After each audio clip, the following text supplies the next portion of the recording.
So ngayon, meron silang issue ngayon kay Yeda, kay Congressman Yeda. Oo.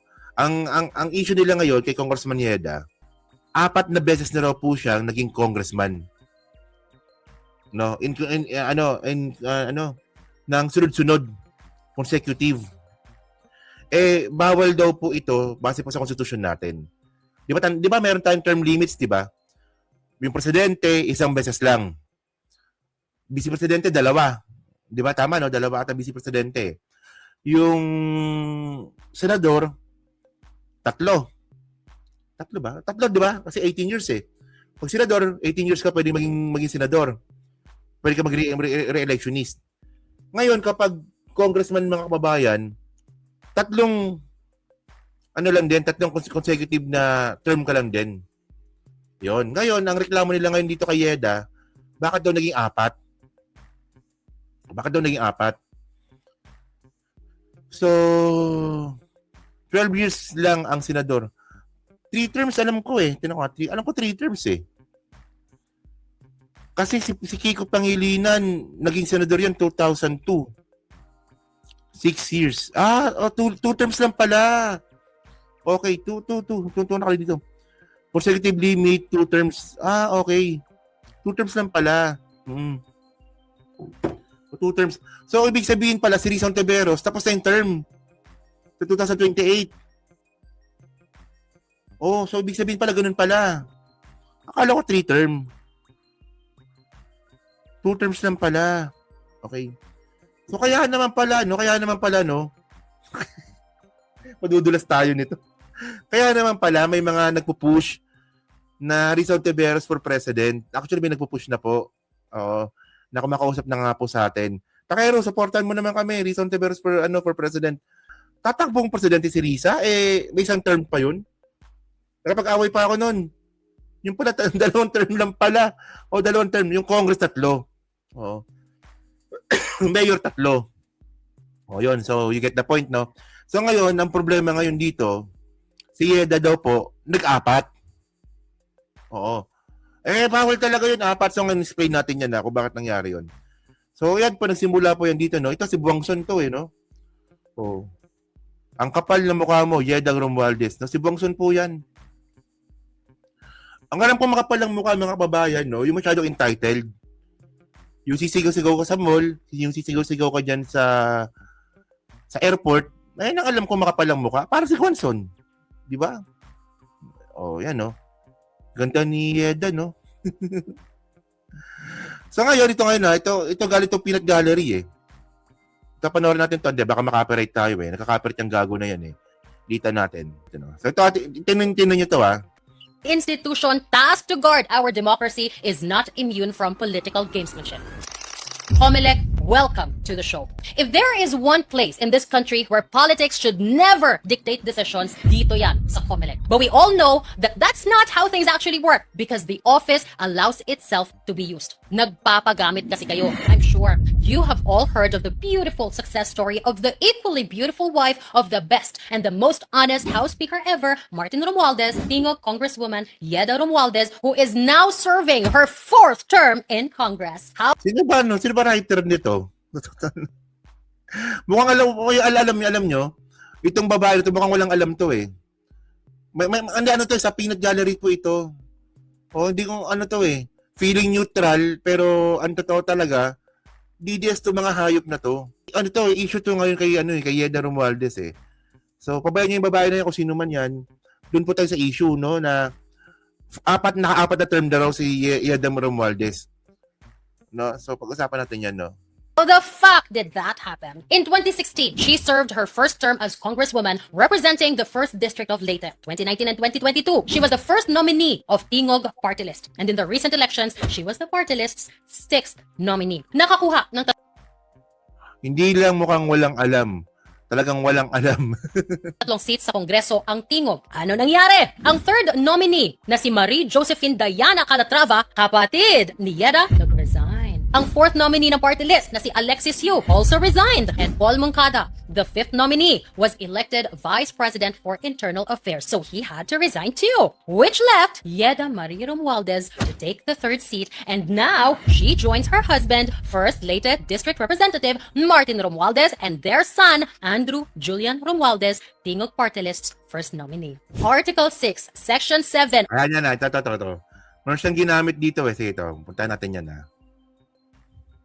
of the Constitution says the members of the House of Representatives shall be elected for a term of 3 years. No member of the House of Representatives shall serve for more than 3 consecutive terms. Pang-apat mo na, Yeda! So, Okay. So ngayon, tingnan nyo ha. Well, ito ha. Kasi ito, mukhang dynasty talaga to, di ba? Kaya nga pinapatagil ni PBBM yung dynasty eh, di ba? Pero by the way, mga babayan, ito eh. Laki ng bunganga pala nito, no? So, so puntahan ngayon natin tong profile ni Yeda. Okay. So, totoo ba yung sinasabi niya? Actually, totoo naman po. Oo. Kasi, base po dito sa profile niya nga po, bale, 9 years from 2009, hindi, tama ba? Tama, from 2019 hanggang 2025, naging congresswoman po siya ng first district ng Leyte. Oo. Tapos, nag-assume to office po siya nito lang, nitong July. Sa Tingog Party List. Ito na, oh. So, 4 na term nga. Pero ang ibig sabihin ba nito, na-activate ba yung sinasabi ng konstitusyon? Sa totoo lang mga kababayan, hindi. Hindi pa. Kaya nga nasa Supreme Court pa to eh. Oh. So continue natin yung video niya para maganda. institution tasked to guard our democracy. Tingog Party List's first nominee. Article 6, Section 7 of the Constitution says the members of the House of Representatives shall be elected for a term of 3 years. No member of the House of Representatives shall serve for more than 3 consecutive terms. Pang-apat mo na, Yeda! So why in the first place was Yeda allowed to be the party's 6th nominee kung nakatapos na siya ng 3 consecutive terms? Kasalanan natin, sabi ng COMELEC, kasi wala daw nag-file ng petition o disqualification case against Tingog's list of nominees. I beg to disagree, sir. This alone allows your office to intervene even without a petition kapag nakita ninyo na may constitutional violation tulad ng term limits. This is the same power your office uses when you motu proprio disqualify Utang ina mo talaga yun. Siya na miss ha. Ngayon, ang reklamo ngayon nito ni babae, hindi na raw kailangan na mag-file ng kaso kasi daw, motu proprio daw po ng COMELEC na pag may nakitang mali, dapat COMELEC na raw po yung mag-file ng demanda. In the first place, mga kababayan, no, ang COMELEC po kasi, ano yan eh, hindi naman siya korte eh. Hindi naman siya korte. And by the way, mga kababayan, no, paano magkakaroon ng motu proprio kung walang jurisprudence? Gets niyo ibig kong sabihin? Ito po, first time lang po nangyari po ito.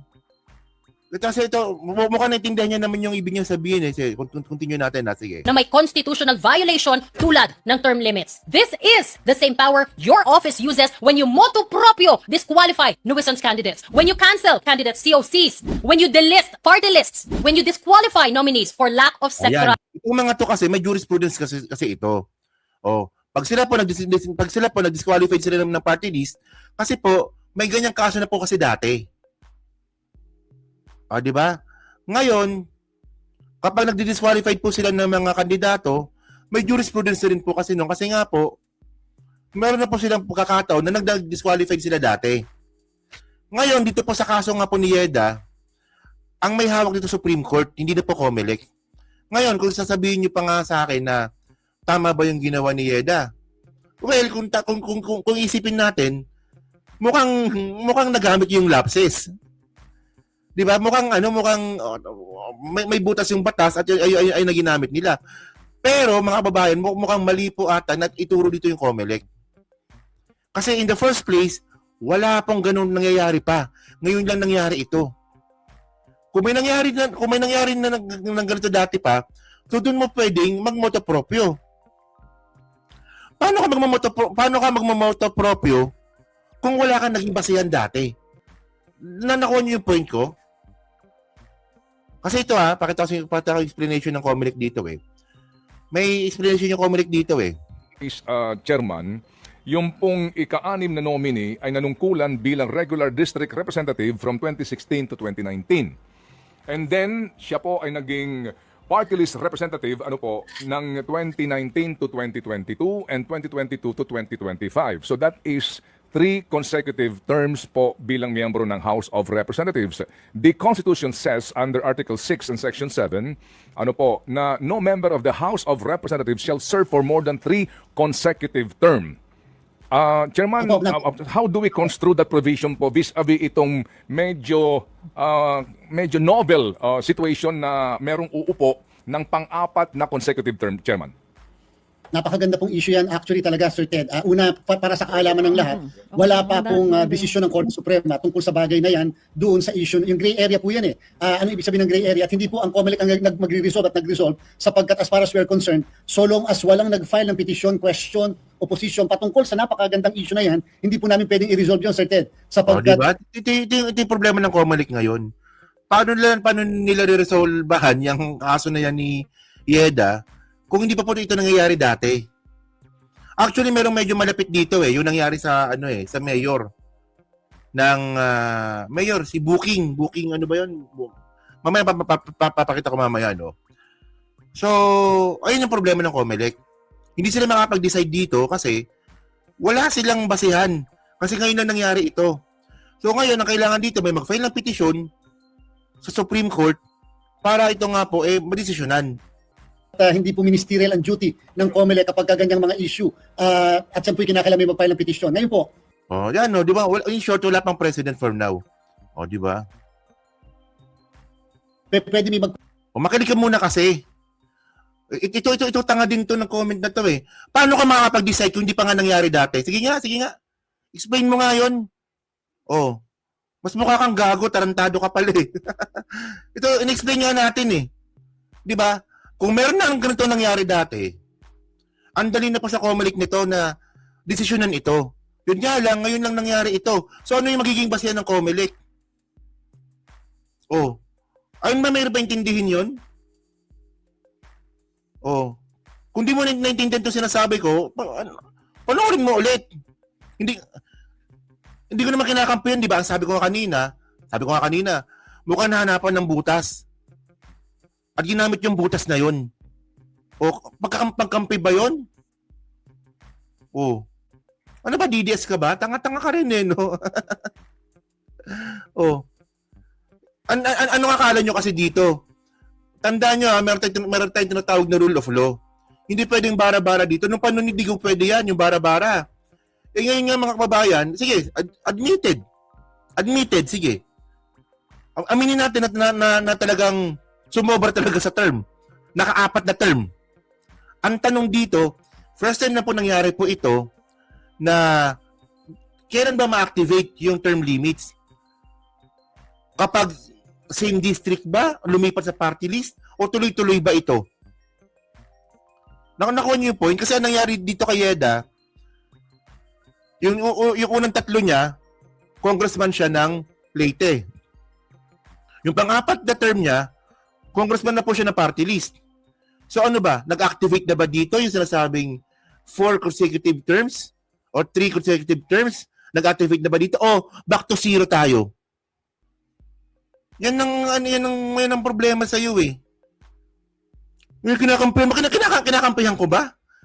In-explain ko nga kung ano nangyari eh. Kung mas magaling ka pa sa COMELEC na meron kang basihan na hindi pa nangyayari ito, edi ikaw mag-decide. Paano mo pagtatanggol yun? Madali lang yan eh. Kanina nagbigay ng example yung babae na bakit kapag kayo nagdi-disqualified kayo ng mga kandidato, pwede nyo imotopropyo? Syempre. Kasi from the start, ang dami na po na-disqualified. Di ba? Ang dami na po na-disqualified talaga. So madali na po imotopropyo po yun. Kasi may basihan na sila dati. Ito wala silang basihan dito eh. So sino magdi-decide dito? COMELEC ba magdi-decide dito? Hindi. Supreme Court. Sir Ted, una para sa kaalaman ng lahat, wala pa pong desisyon ng Korte Suprema tungkol sa bagay na yan doon sa issue. Yung gray area po yan eh. Ano ibig sabihin ng gray area? At hindi po ang COMELEC ang magre-resolve at nag-resolve sapagkat as far as we're concerned, so long as walang nag-file ng petition, question, opposition patungkol sa napakagandang issue na yan, hindi po namin pwedeng i-resolve yun, Sir Ted, sapagkat hindi po ministerial ang duty ng COMELEC kapag ganyang mga issue. At siyempre kinakailangan may mag-file ng petition. Ngayon po, pwede may mag-question dyan sa House of Representatives Electoral Tribunal dahil sa magandang novel issue na yan. At number two, para po sa kaalaman ng lahat, meron din po kasing desisyon ng Korte Suprema, yung kaso ng Booking Morales versus The plain language of the Constitution, di basahin mo, marunong ka pa sa Supreme Court. Ayun ang nakalagay doon. Pero syempre, alam naman po natin na pwedeng ibang interpretasyon yan. Bibigyan kita ng isang example kasi makulit din to tanga din to Bigyan kita ng isang example. So, bawal pala yun. Nangyari na po yan Nangyari na po yan. Pakita ko sa inyo. Yun nga lang, hindi sa congressman. Nangyari na po yun sa mayor. Di ba tandaan nyo di ba sabi din po sa konstitusyon natin, pag mayor, bawal din po yung lumagpas ka sa 3 term. Tama, di ba? Paano to nangyari ito? In office 20 years, our mayor is still running. Si Booking Morales. Sige nga. Paano mo ngayon ipapasok yung constitution mo dito? Na mayroon na palang nangyari na isang mayor, 20 years na po pala dire-diretso na naging mayor. Diyos ko naman, napaka-basic naman nun mga babayan. Tandaan po natin, yung constitution po na yan kasi natin. Di ba? Pwede po mag-iba ng interpretation yan. At hindi po tayo magbabasa niyan Supreme Court. Minsan pabor sa atin, minsan hindi. Di ba? So ganito 'yon, di ba? Hindi, tinawag niya akong gago Tinawag niya akong gago Kung maganda sana yung pagkakasabi niya kanina, okay na sana Yung nga sabi niya kanina, ba't mo pinipilit, ni mukha kang gago? Mumurahin ko talaga siyang tanga. Ayun, nakita mo yun, ako. Yung sinabi kong tanga siya, nakita mo. Nung tinawag niya akong gago, hindi mo nakita. Isa ka rin Napakasimple lang naman dito Wala pang ganun na nangyari. Wala pang president na nangyari.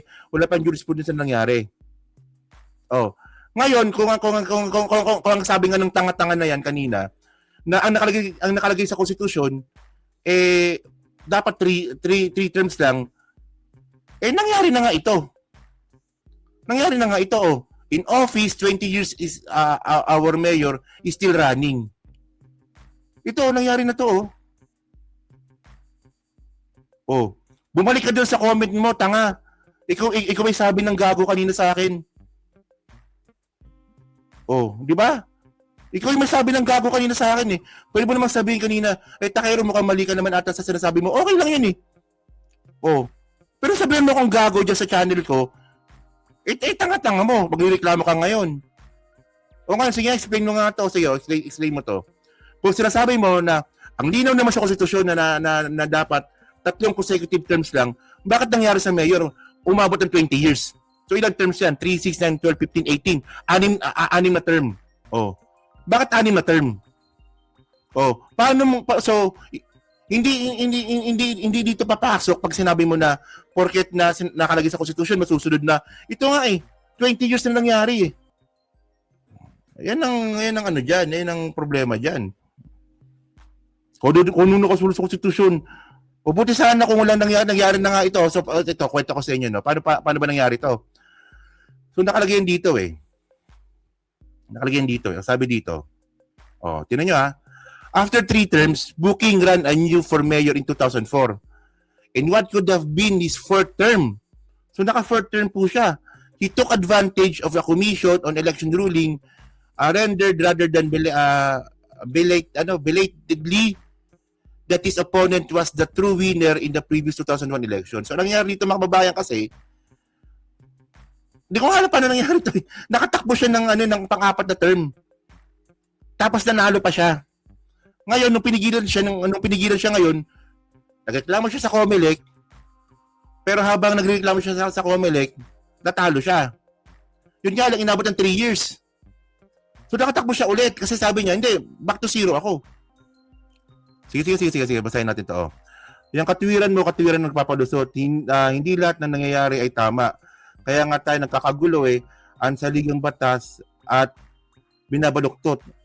Sinabi ko bang tama kanina yung ginawa ni Yeda? May sinabi ba akong tama? Di ba? May sinabi ba akong tama? Sabi ko nga, hanapan nila ng butas at magdidesay dito sa Supreme Court.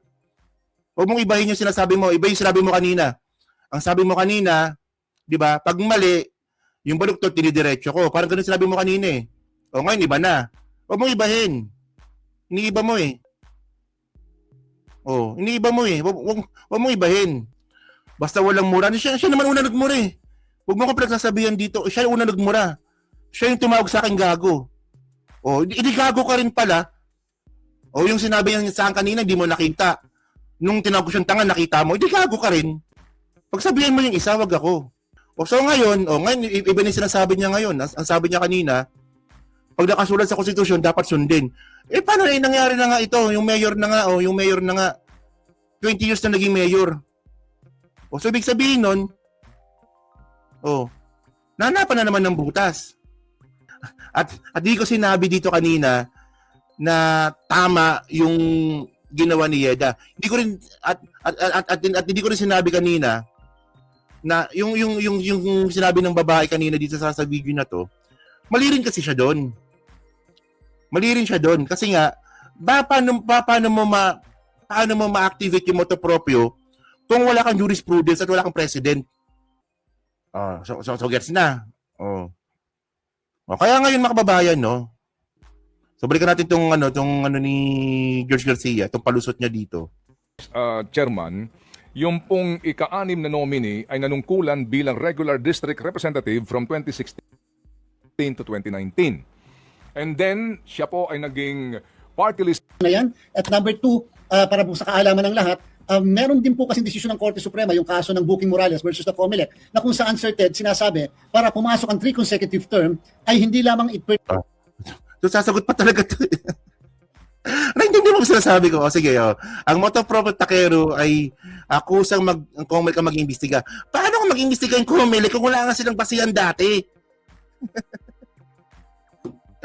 Paulit-ulit naman tayo dito eh. Paano makakapag-motu proprio ang COMELEC kung wala silang basihan dati na first time lang nangyari ito? Anong imbestigahan mo dyan? Kaya nga sabi nga ni George Garcia, gray area ito eh.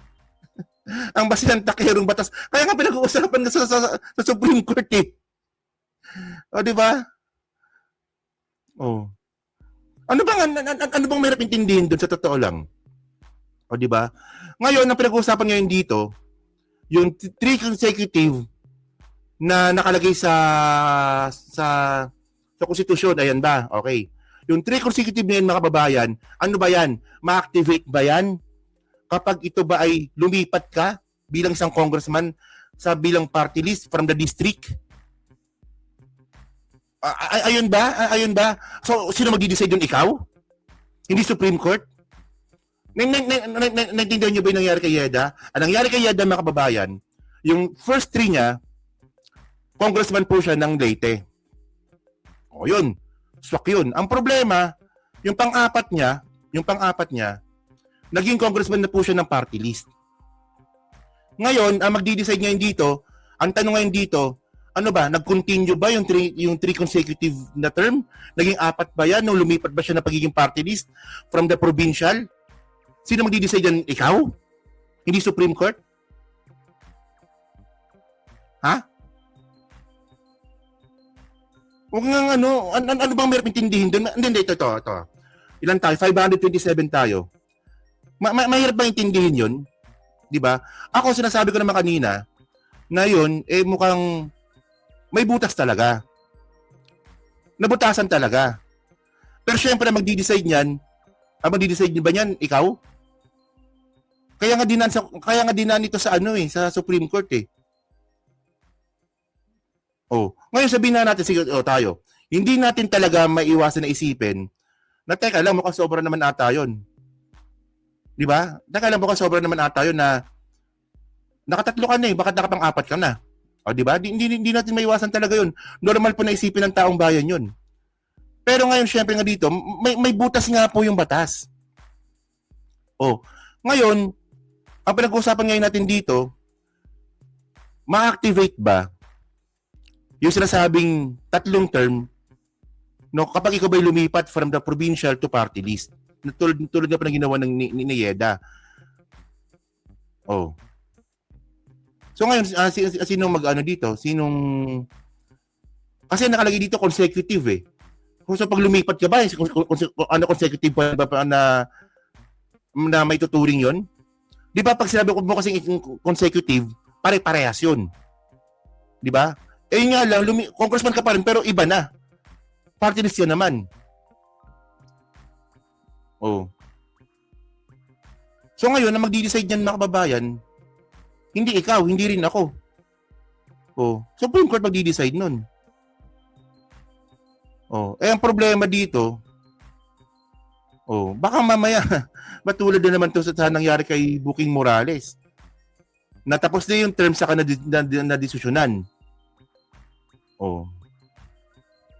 Ano, malinaw na? Oh. Pertains to the same position, dapat po ay same constituency. Magandang issue. Ang tanong, Ayan. kung yan ba ay ang unang Kasi sinasabi ni George Garcia, hindi porket na bullshitan tayo kay Kis Escudero, no? Hindi naman ibig sabihin na pare-parehas yung decision ng COMELEC na bullshit din lahat.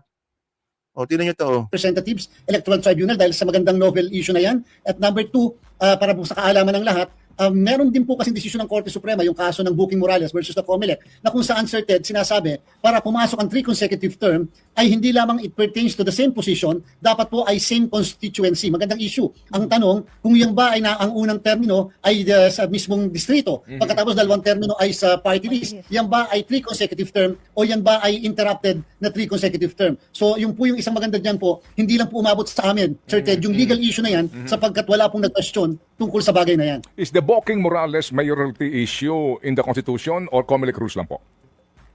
Bali po lumalabas po, yun yung interpretasyon ng saligang ng Supreme Court sa kaso, sa Article 10 ng Constitution, which is, tama po kayo Sir Ted, yan po ay mayoral position. Wala pa po kasi nagdidesisyon ng 3 terms na 3 consecutive na same position. Ang Supreme Court patungkol sa mga congressional position tungkol sa issue ng what kind of constituency para po mag-refer sa 3 consecutive term.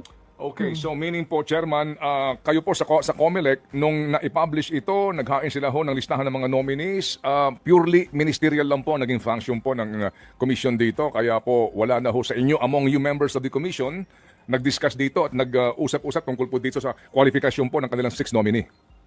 Wala, tama po kayo Sir Ted, at yung po yung kadahilanan kung bakit meron kayong isa dati. O di ba? Tingin si Mamo, di ba? Ano bang ano, di ba? Na napakadali na argument eh. Di ba? Ganyan, mas maganda pang explanation ni Ma'am eh. Ang simple ng argument, di ba? No president kaya di pwedeng motopropyo ang COMELEC. O tama. Di ba? O gets DDS. Aral muna ng batas bago, o di ba? Ito sinasabi ko kanina. Paano magmamotopropyo? Tulad yung sinabi ng babae kanina, kung wala namang pagbabasihan na walang president. Oh. 'Di ba? Napakadali na naman intindihin nun. Ang problema kasi sa atin kasi ito yung problema kasi sa atin eh. Pag ayaw natin sa tao, ayaw talaga natin kahit anong sabihin yan, kahit tama pa sabihin yan. 'Di ba? O alam ko marami may ayaw kay George Garcia. Kasi nga, puta, mukhang niluto tayo kay Kiss eh, 'di ba? O alam naman natin 'yon. Pero yung argument niya dito, may point naman si George Garcia. Bakit natin mamaliin yung sinasabi niya? O, di ba? O parang si Sara. O, pag si Sara, pag may sinabing tama yan, wala naman sasabihin tama yan. Pag may sinabing tama si Sara, paniniwalaan ko pa rin yan. Hindi yung, ang gusto kasi nang dito kanina ng mga DDS ata itong mga to, hirap umintindi eh. Hindi, mali yan. Bakit Supreme Court ka ba? O, ngayon pag sinabi ng Supreme Court, na, ay, ginawa mo Yeda, mali yan. Eh, di mali. Oh. Alam ko maraming inis dyan kay George Garcia, no? Puta, di ba? Pero dito sa sinasabi niya, may point naman siya. Alam nyo, hindi naman tutungkol sa kampiyan si George Garcia, eh. Ang pinag-uusapan natin dito, di ba, na meron tayong matututunan. Di ba? Ayun ang point, eh. May matututunan. Tayo, syempre, oh. Ako, may natutunan ako sa inyo. Oh. Ako rin, may natutunan din. Oh, malamang, di ba? Vice versa po yan. Oh. Walang dides dito, Takero, hindi yung may kumukontra sa'yo. Wala namang problema kumontra pero tinago ang gago, no? Doon ako bad trip eh. Tapos, di ba? Doon ako bad trip talaga eh. Gawain po ng dides yung ganun, yung hindi iniintindi, tapos magbumura ka agad. Oo. Ganun po galing ng mga DDS. Hindi naman pala naintindihan yung pinag-uusapan, nagko-comment ka agad. O ngayon, malinaw naman. Di ba malinaw naman yung pinag-uusapan natin dito. Ngayon, ang point natin dito, tama ba yung ginawa ni Yeda na naka-4 na term siya? Ang makapag-decide ng Supreme Court. Ngayon, kung isipin natin, na ba'y pagmamalabis ba? O pwede, hindi natin maiwasan na isipin ninyo yun. Isipin natin na nga no, naka-4, mukhang magaling kasi nahanapan nila ng loopholes yung batas. Hindi natin maiwasang isipin ng mga tao yun. Pero syempre, ang mga pag-decide nito, kung ito ba'y mali o tama, Supreme Court talaga. Kasi ang point dito, no, kapag nakapag-decide po yung Supreme Court dito, na pag sinabi nga nila na yung ginawa ni Yeda ay tama, maraming gagaya nito. Di ba? Maraming gagaya nito.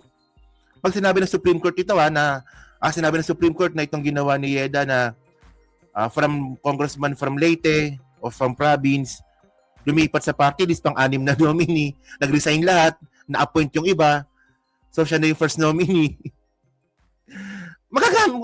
Pwede pala yun. Oo, pwede pala yun. So gagawin ng iba yun. Oh. So, ayun ang point natin dito. Oh. So wala namang hindi naman malabo dito eh. Oh. Ang malinaw dito, may loopholes yung batas. Ngayon kailangan desisyonan 'to ng Supreme Court kasi pag hindi nila didesisyonan ito, baka patulad nga ito kay Buking ba 'yon? Buking Morales. Oh. Okay. So, dapat desisyonan nila. Bakit siya mag-decide? Ano yun?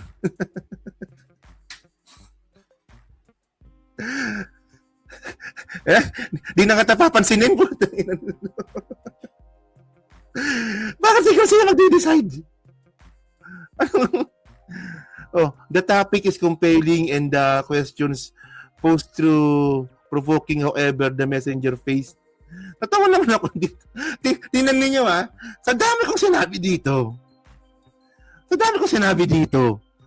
Bigla magko-comment na naman. So, ibig sabihin wala ka naintindihan.